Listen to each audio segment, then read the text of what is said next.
भाडकाऊ मुख्यमंत्री देवेंद्र फडणवीस. अरे शेतकऱ्याची दिवाळी साजरी करायला तुला काय लाज वाटली होती का? शेतकऱ्याची खुशीनं दिवाळी साजरी करायला तू म्हणे आव्हान दिलं की बस दिवाळीच्या दिवस शेतकऱ्यांना पैसे जाहीर करतो. अरे शेतकऱ्याचे पैसे जाहीर करायचे सोडून दिले. अरे त्याला दिवाळीला काही नाही दिलं. अरे ते सगळे तुम्ही असे कापून फेकलेचे नायकीचे. फडणवीसला असं जित्तं का डायरेक्ट जित्तं ठेवू नका. तो दुसऱ्या राज्यात जातो तिकडं निवडणुकी झाल्यात.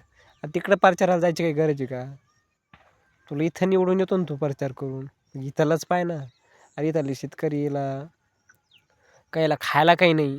तू त्याला म्हणलो मी लगे अनुदान जाहीर केलं. अरे 1760 योजना एकात मिसळून. अरे ती विम्याची कंपनी आहे डायरेक्ट कंपनी. त्या कंपनीला किती विमा भरणं लागेल. अरे जो पैसा तो जर कितीतरी हजार कोटी रुपये तो जाहीर केला आहे याच्याला 90% तर तू विमा कंपनी पैसे देणार आहे. त्याच्यातून पैसा येऊ शकतो जितका शेतकऱ्यांनी विमा भरील त्या कंपनी तुम्हाला थोडं घरून भरायचं. कंपनी ते नाही विमा कंपनी जी भरली ती तिला काय आलं तुम्ही हे केलं मग द्यायचं नाही तिला अप्रूव्हल की बा तुम्हाला विमा भरू नका काही तुमची कंपनीच हे करू नका. अरे लाजा वाटल्या पाहिजे तुम्हाला.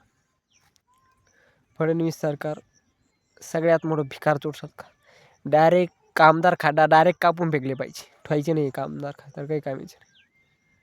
अरे लवकरात लवकर महाराष्ट्र राज्याला जाहीर करा तुम्ही. शेतकऱ्याच्या खात्यात पडू द्या काही काही पैसे. भिकारचोट सरकार चालून मुख्यमंत्री सगळ्यात मोठा भिकारचोट आहे ते फडणवीस. अजितदादा तर सगळ्यात मोठा भिकारचोट आहे. त्याच्याजवळ तर इतकी संपत्ती अर्धी तेवढ्यातली अर्धी जर दिली तर कर्जमाफी होईल सगळी. शिंदेच्या अर्धी दिली तरी होईल. अरे यंदा अर्ध्या इस्टेटी केल्या तर यायची कर्जमाफी होते यार काय घेऊन संग जाणार आहे की.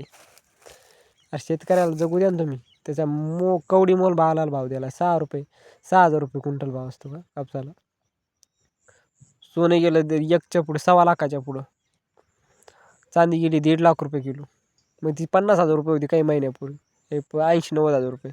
तिला डायरेक्ट 1 लाखाच्या पुढं घातलं नेऊ 1.5 लाख रुपये जवळजवळ.